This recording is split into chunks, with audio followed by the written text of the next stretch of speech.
Greetings, ladies.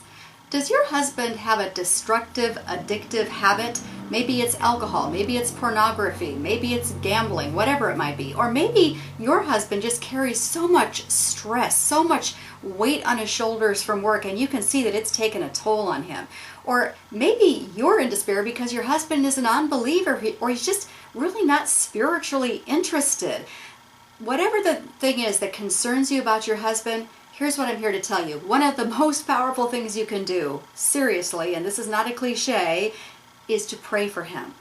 Prayer is so powerful. Now, I'm not saying it's the only thing you need to do, because sometimes we do need to take action. If your husband has some kind of destructive addiction, disrespectful addiction, whatever it is, pornography, alcohol, drugs, gambling, whatever, you may need to confront your husband. Matthew 18:15-17 makes it clear that sometimes we are to confront someone who is sinning against us. Or maybe your husband is suffering from depression or anxiety, and maybe what you need to do is recommend that he see a counselor and say, I'm going to go with you, honey. Let's battle this together. Let's take this on together. Or maybe your husband is carrying just so much stress from work, and you think, he needs to just get talking with another godly man about this. And maybe you can, gently urge him to go see his pastor and talk about it. Whatever. Sometimes we do need to take action.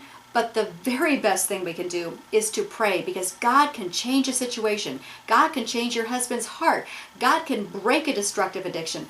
God is so powerful. And as our husband's helper, Genesis 2:18 says we are our husband's helper. One of the best things we can do is be the one who is constantly lifting your husband up throughout the day, continually, earnestly praying for your husband's benefit, for him to be blessed, for him to be changed and transformed by God into the godly man that God intended him to be.